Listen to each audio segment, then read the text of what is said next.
Ah, tá. Em nome de Jesus. A glória da última casa. Eu já ministrei essa palavra, vou ministrar hoje, vou ministrar até quando o Senhor Jesus falar para eu parar de ministrar a mesma palavra. Porque eu entendo que quando nós estamos com Jesus, nós devemos ser como Jesus, como Ele foi ontem, como Ele é hoje e como Ele vai ser para sempre. Lá em Hebreus capítulo 13, versículo 8, diz Jesus Cristo. Diga comigo, Jesus Cristo. Jesus Cristo. Diga, Jesus Cristo. É o mesmo ontem, hoje e para sempre. Deus criou o homem e o colocou num paraíso para se encontrar com este homem todos os dias. Deus quer se encontrar conosco todos os dias. Repita comigo, Deus quer se encontrar comigo hoje. Ontem no nosso passeio, Ele estava lá. Porque Ele quer se encontrar conosco. Quando eu dei aquele olé no Rodrigo, e um passe maravilhoso debaixo das pernas dele, e aí saiu um gol. A gente estava no mesmo time? Então você abriu a perna para passar. O gol saiu. Olha, gente, antes eu não jogava porque eu era ruim, agora a gente tem um time. Mas agora o pessoal fala assim, pastor, põe lá o calção, põe lá, ó, tá tudo organizado, vem lá. Quando alguém cansar, você entra. A hora que for, pastor, ninguém cansa, meu. Ninguém cansa. Só eu entrei, fiquei 5 minutos, mas saiu o gol. Segundo o nosso Luiz Neno, falou que todos os passos foi 100% de acerto. O que filmaram não foi acerto, cara. Eu assisti o vídeo hoje, eu errei aquele passe, o Neno errou. Foi meio a meio, você puxou o saco. Mas está valendo, vou ficar com a tua palavra, viu? Mas depois do pecado, Deus não podia se encontrar com o homem mais. É a mesma coisa, você toma água limpa todo dia. Só que caiu uma mosca dentro da tua água. A água não está mais pura para você tomar. Você não pode tomar daquela água. Deus, Ele é água limpa. Ele é puro. Ele não se mistura com o pecado. Mas Ele queria muito se encontrar com o homem, porque Ele criou o homem para se encontrar com Ele. E como o homem não podia mais se encontrar com Ele, então Deus criou um povo para si. Começando então por Abraão. Depois Abraão gerou Isaque, o filho da promessa, que gerou Jacó, que gerou seus filhos, os quais receberam o nome de tribos de Israel. Os fez depois escravos. Pode alguém escolher um povo para si, depois pegar esse povo e levar para a escravidão? Pode, Deus fez isso. Deus escolheu um povo para si e levou esse povo para a escravidão. Pode alguém escolher um povo, escolher um filho, você que está aqui, colocar você para ser escravo num lugar sofrendo? Deus faz assim também. Porque Deus pode tudo e fez com o povo de Israel. Mas tinha um objetivo final. Então o povo passou lá mais de 400 anos. E num determinado dia, depois de muita luta, então, em um dia apenas, esse povo que era escravo e sabia pegar enxadas, e sabia quebrar pedra, e sabia fazer tijolos, um povo que sabia fazer isso, de repente esse povo, a palavra de Deus diz que em um dia Deus tira esse povo e torna esse povo um exército. Por isso que a gente trouxe você aqui na frente hoje, para dizer que não precisa de muitos dias para Deus mudar a tua vida, precisa de um dia junto com Ele. Um dia na história que Ele desenhou para você. Ele desenhou uma história para você, está lá em Jeremias. Eu sei os planos que tenho para vós, planos de fazê-los prosperar. Para de buscar o teu plano. O plano dele é fazer você prosperar e de não lhes causar dano. Ele já tem um plano, ele já tem uma história, como ele tinha um plano aqui com a história de Israel. Então ele pega em um dia só, ele tira o povo do Egito, Ele tira o povo da escravidão e Ele torna esse povo o seu exército. Porque quem está no exército dele não precisa saber lutar, precisa saber estar com Ele. Porque quem poderá contra? Como é que é aquela música? Quem poderá o forte do Senhor? Quem impedirá o braço forte do Senhor? Quem o quê? Quem impedirá o braço forte do Senhor? É isso? Não, como é que é? Quem tentará contra o braço forte do Senhor? Há um varão valoroso aqui com o microfone já fala: e tenderá o teu agir, quem poderá nos resistir? Se a palavra de vitória já foi dada a ordem a nós, já foi liberada. Salmos 91, 11, eu darei ordem aos meus anjos para estarem com vocês, se tiver alguma pedra, eles farão proeza, tirarão, levantarão você, mas você não tropeçará nelas. Quem tentará contra o braço forte do Senhor? É o espírito de Jezabel, é o espírito de pobreza, é o espírito da angústia, é o espírito da miséria. Não, nada vai nos separar deste amor de Deus. Quem tentará contra o braço forte do Senhor? Você está lutando é contra o Senhor, não é contra o pastor, filho. Você que está aqui de outra igreja, está passando por aqui, você está brigando com o teu pastor lá, você não está brigando com ele, você está brigando contra a autoridade que ele colocou lá. Vai, reconcilia-se com ele. Ai daquele que se levantar contra o ungido do Senhor. Hoje em dia não se pode pregar mais isso, porque a gente precisa amar hoje em dia. Eu amo muito, eu amo o meu inimigo. A Bíblia diz que eu preciso amar o meu inimigo. De que forma? Orando por ele, não preciso conviver com ele. Não preciso conviver com ele. Agora Deus escolheu um povo, colocou esse povo no deserto, e chegou no deserto, Deus falou: eu preciso que esse povo entenda que eu estou ali no meio deles. Então Deus mandou Moisés construir um tabernáculo. Tabernáculo significa habitação, um local santo idealizado por Deus para demonstração que Ele estava no meio do seu povo. O povo estava no deserto, no meio da luta, mas Ele queria demonstrar que Ele estava no centro dessa luta, como cantamos também. A outra lagoa, essa é tua, hein, meu? A tempestade é você, tempo forte é você. Quando a tempestade vem, a gente acha que a gente está sozinho, mas a tempestade é Ele. A luta é Ele. É Ele no meio. É Ele ali. É para te destruir? Claro que não. É para te deixar mais forte. E Ele querendo que o povo tivesse certeza que em meio ao deserto Ele estivesse ali. Tabernáculo significa habitação. Isso significa que Deus, ele queria ser visto pelo povo. E quando os hebreus formavam um acampamento no deserto, que eles iam migrando, conforme eles paravam e falavam: vamos ficar aqui um tempo. Então era construído o tabernáculo aqui. E aí ordenadamente, de maneira ordeira, organizada, ia ficando 3 tribos em cada lado do tabernáculo, que era um retângulo. 3 aqui, 3 aqui, 3 aqui, 3 aqui, e Deus no meio.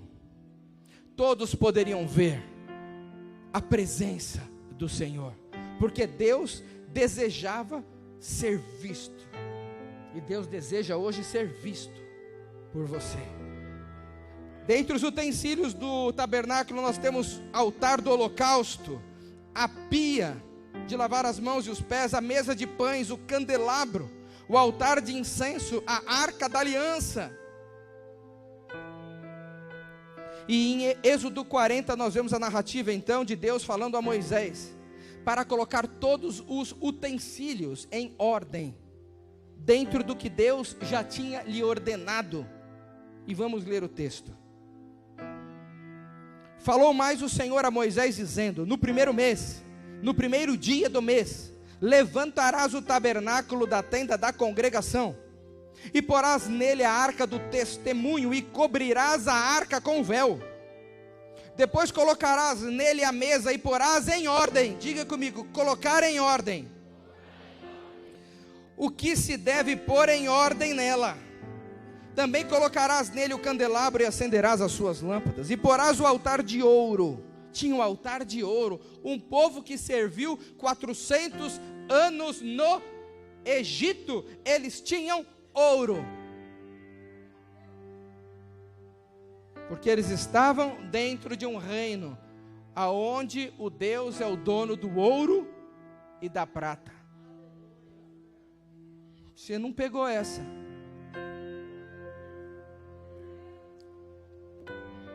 Porás também o altar do holocausto diante da porta do tabernáculo da tenda da congregação, e porás a pia entre a tenda da congregação e o altar, e nela porás água. E sobre elas, versículo 23, e sobre ela pôs em ordem o pão perante o Senhor, como o Senhor ordenara. Deus deu uma ordem para Moisés colocar ordem. Palavra liberada: abra o sepulcro, Lázaro sai para fora, desenrolem ele agora. Ordem, palavra liberada, dar ordem, botar ordem em casa. É o ano da ordem e do progresso. Tem que estar em ordem, tem que colocar em ordem. Pastor, a minha vida financeira está um caco. Você vai falar hoje: eu vou colocar em ordem a minha vida e vou ter progresso em nome de Jesus. Alguns levantam a mão: ah, o pastor está falando de dinheiro. Quem não quer ouvir de dinheiro vai embora, e amanhã come vento.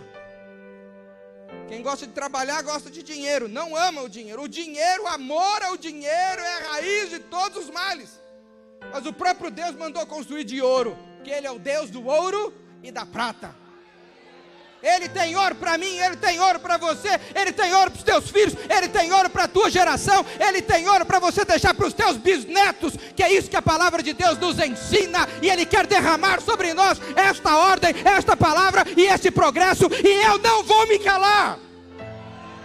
Tem muita coisa para eu dizer aqui hoje. Versículo 24: pôs também na tenda da congregação o candelabro na frente da mesa, ao lado do tabernáculo para o sul. Levantou também o pátio ao redor do tabernáculo e do altar, e pendurou a cortina da porta do pátio. Assim Moisés acabou a obra.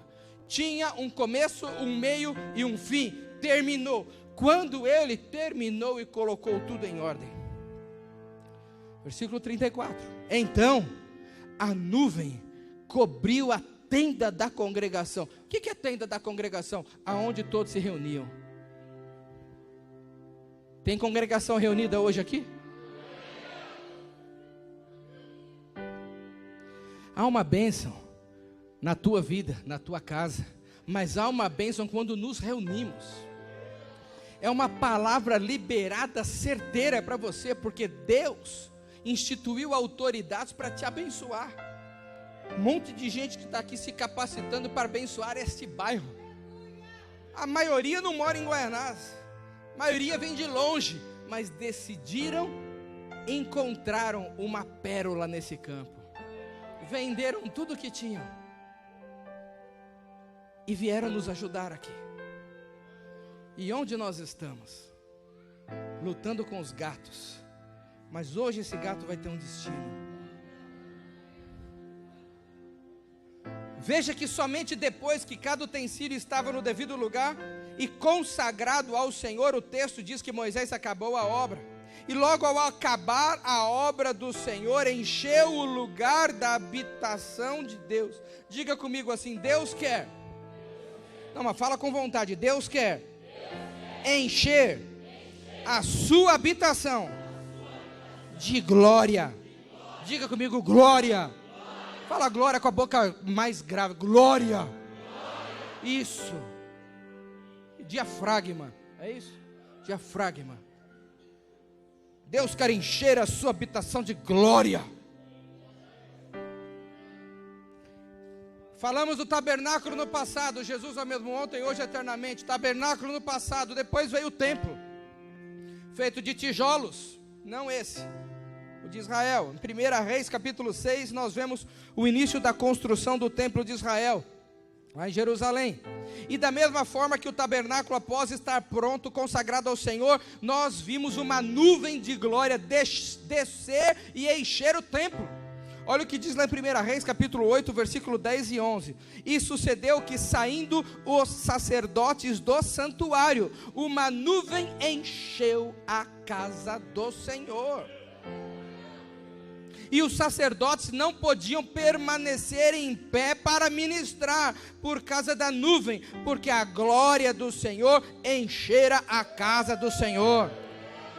Diga comigo, Deus quer encher a sua habitação de glória. Eu só vejo a voz feminina falando. Só os homens. Deus quer encher sua habitação de glória. Poxa, gostei, hein?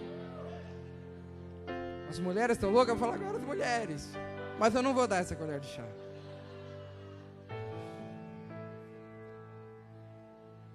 Depois disso, desceu a Cafarnaum. Já estamos bem acelerados com o tempo, né? Vou ir rapidinho nessa parte. Depois disso, desceu a Cafarnaum, Jesus e sua mãe e seus irmãos e os seus discípulos, e ficaram ali não muitos dias. E estava próximo à Páscoa dos judeus, estava perto da Páscoa, era festa. E Jesus então subiu a Jerusalém, porque Jesus ele participava das festas, porque ele era um judeu. E achou então no templo os que vendiam bois, ovelhas, pombos e os cambiadores assentados. E tendo então ele fez um chicote de cordas, lançou todos fora do templo, também os bois e as ovelhas. Espalhou o dinheiro dos cambistas e derribou as mesas. E disse aos que vendiam pombos: tirai daqui estes e não façais da casa de meu pai casa de venda.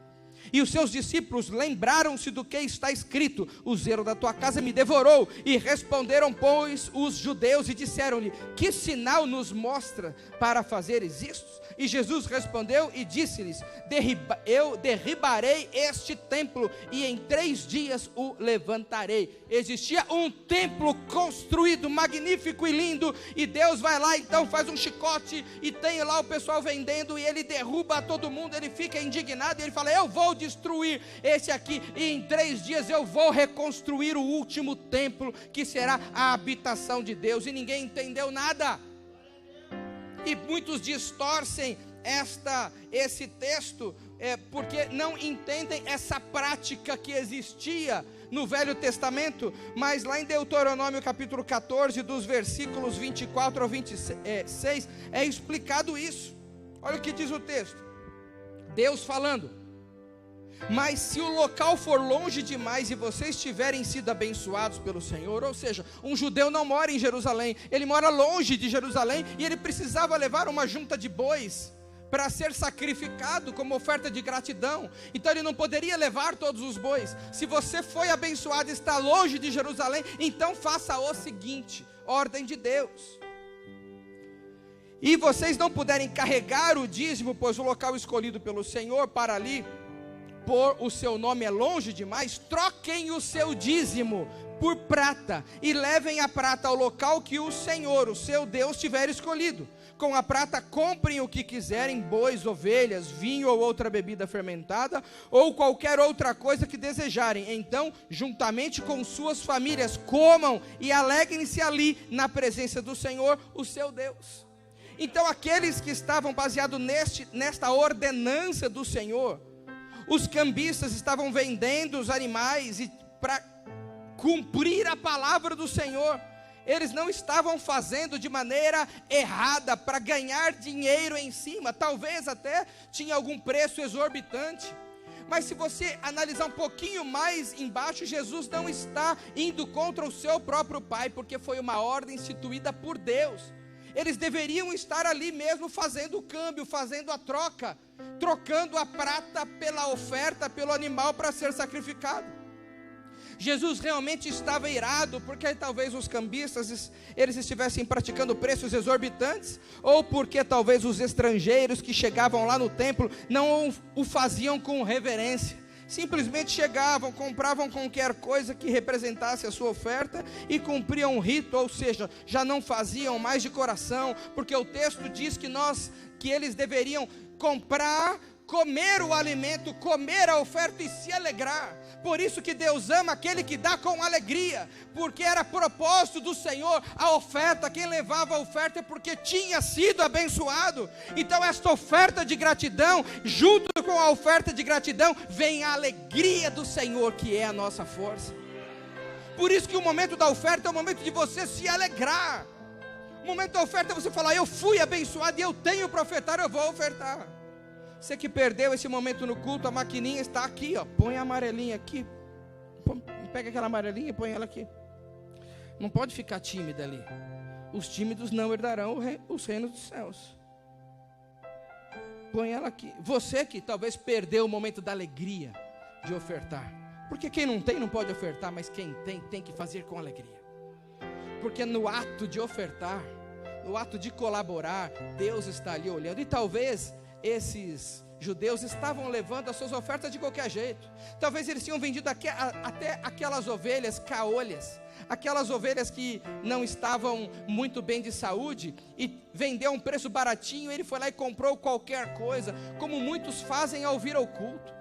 Muitos chegam aos cultos, meus amados, muito diferente do que quando vão ao cinema. Quando vão ao cinema, tomam banho, se perfumam. Quando vão ao cinema, colocam um sapato no pé. Quando vão ao cinema, fazem um penteado especial. Mas muitos estão chegando na casa do Senhor relaxadamente, e muito menos no horário. Quem vai ao cinema não chega atrasado. Quem vai ao teatro não pode entrar atrasado. Mas na igreja é tudo liberado. Eu posso fazer de qualquer jeito. Deus está dando chicotada em você, filhão. Deus está dando chicotada em você, porque é disso que ele estava indignado. A falta de reverência dos judeus que foram abençoados e estavam entregando as suas ofertas sem reverência. Nós precisamos voltar a ter reverência para cultuar ao nosso Deus. Diga comigo: eu preciso cumprir horário. Fala mais forte agora: eu preciso cumprir horário.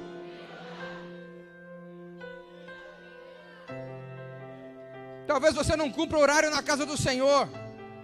Deus vai te colocar como cabeça. Você vai colocar quem lá para trabalhar com você? Alguém que cumpre horário ou alguém que não cumpre horário?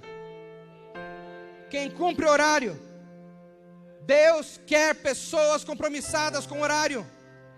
Por isso Ele instituiu 12 horas de dia, 12 horas de noite.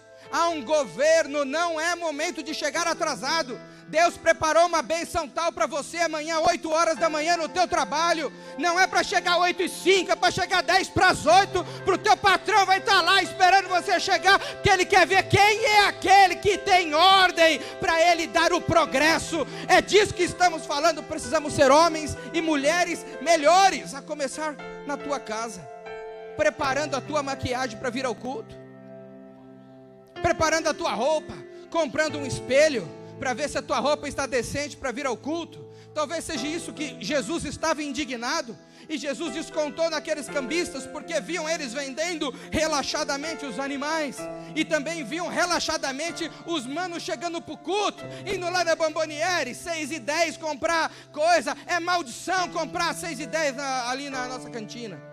Não é bênção, é maldição. Porque 6h10 o irmão Francisco tem que estar aqui adorando ao Senhor, ser cheio do Espírito Santo para te aguentar desde as 5 horas que ele chega. Não é bom você ir lá comprar 6h15, 6h20, porque você chega e vai comprar a tua pipoca para o cinema antes de chegar. Você compra o teu ingresso pelo celular para não ter o problema de assento. Deus vai tirar aqui lugares desse lugar aqui. Você vai chegar, não vai ter lugar para você entrar, e você não vai saber por quê. Tem gente que faltou uns cultos, chegou aqui, o lugar estava ocupado, ficou perdidinho no culto, que eu vi. Viu, Thalita? Tem gente que é dono da cadeira, mas quando perde o lugar, não tem cadeira marcada. Você comprou você tem que chegar no horário. Você tem que chegar no horário do teu compromisso.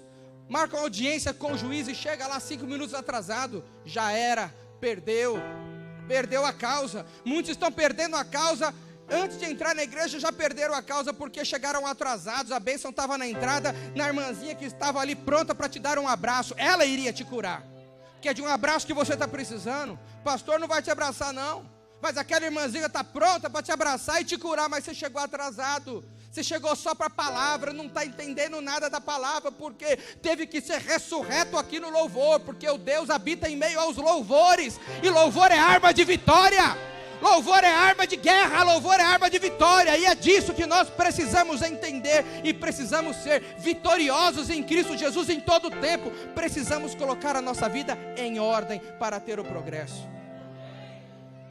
E que templo é esse que ele diz que ele iria levantar? Ele morreu e depois de 3 dias ele ressuscitou.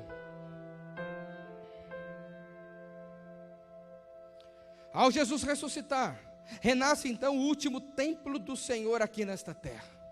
Porque Deus não quer habitar, nunca foi o desejo dele habitar em nada construído com mãos humanas. Ele é o Deus da criatividade.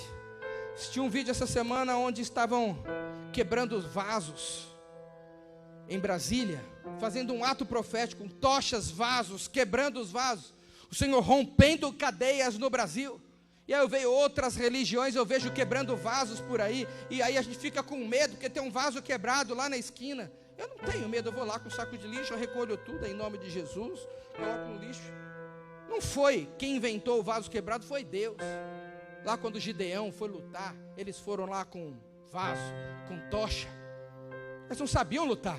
Foram só com 300 homens. A gente não precisa de milhares de homens para lutar. Não, a gente só precisa daqueles que o Senhor chamou para lutar. E Gideão então, quando Deus falou, é agora, eles quebraram os vasos, as tochas apareceram. Os inimigos que estavam olhando ficaram desbaratinados e começaram a se matar um ao outro. Aí os judeus chegaram lá e só pegaram os despojos. Os despojos de guerra, tinha um que tinha relógio bonito, tinha outro que tinha dente de ouro, o cara foi lá, arrancou os dentes dele. Teve outro que tinha uma espada bonita, outro pegou aqueles despojos, dividiram entre os 300. O que presta? O resto levaram para quem ficou no banco. Os despojos são para todos, mas a primícia dos despojos é para quem está na guerra. Vocês líderes que subiram aqui em cima, tem despojos para vocês esse ano de maneira abundante. Vocês estão na frente da batalha, vocês vão escolher as empresas que vocês querem como clientes. Vocês vão receber muitas propostas. Deus tirou a vaquinha que dava um pouquinho de leite, porque Deus quer que você seja o provedor do leite. E você sabe, aí tem muita gente na situação que não sabe o que fazer. Deus vai te dar a criatividade que você nunca teve, porque para os seus filhos Ele vai fazer isso. E lá em Brasília fizeram esse ato profético, os vasos quebrados, as tochas, falaram, estão fazendo macumba. Não, macumba não, macumba copiaram. Nós estamos fazendo um ato profético. Foi liberado para o nosso Brasil, meu amado. Você tem que estar com a tua vida em ordem, porque a avalanche vai vir, a unção vai vir, pessoas que estavam espalhadas pelo mundo todo retornarão. Na nossa igreja. O Danilo é um deles, que está retornando desde 2005 que ele saiu daqui, ele retornou. Deus está trazendo outras pessoas para o nosso meio que você não conhece, mas Ele já tinha levantado, Ele já tinha mandado ser treinado em outras terras para voltar para cá e nos ajudar nesta batalha, para nós vencermos nesta ordem e neste progresso. Deus vai colocar para você, empresário, homens capazes do seu lado, dispostos a pagar o preço que você quer pagar pelo teu ministério, pela tua empresa, pela tua família, em nome de Jesus.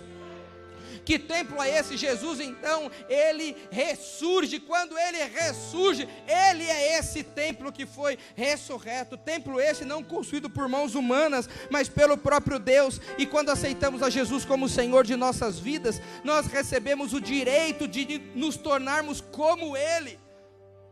Ser o último templo do Senhor aqui nesta terra. E Deus tem uma promessa para o último templo. Deus não tem promessa para o segundo para o segundo templo, que por décadas nós lemos o segundo texto porque estava encoberto,